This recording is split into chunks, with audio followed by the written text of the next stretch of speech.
আসলে এখানে কথা বলার মতো মানসিক পরিস্থিতি এখন আমার নাই।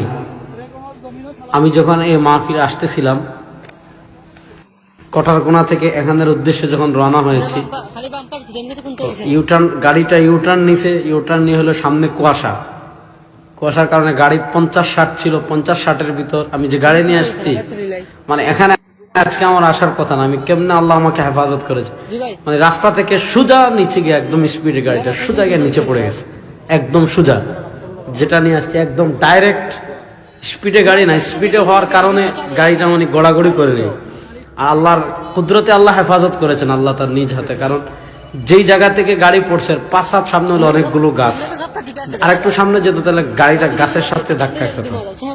আর গাছের সাথে ধাক্কা গেলে আমি তো সামনের সিটে বসা, হয়তো এতক্ষণে আমার জন্য আপনারা দোয়া করতেন যে রেজাল করিম আবরার সব দুনিয়া থেকে বিদায় নিয়ে নিস।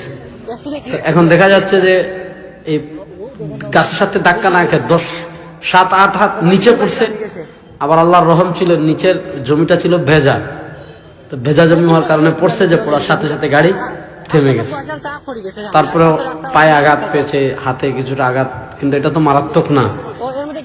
আল্লাহ তাআলা আমাকে এখানে আসার তৌফিক দান করেছেন। আমার ওয়াদা ছিল, এজন্য আমি পরে গাড়িটা অনেক কষ্ট মষ্ট করে, এলাকার মানুষ গাড়ি পড়ার পর তো মুহূর্তের ভিতর অনেক মানুষ জমা হয়ে গেছে, তো ওনারা রাস্তা কেটে, মাটি কেটে, লিক আমাদের সিলেট ভাষায় বলে, এটা কেটে গাড়িটা তুলে দিছেন।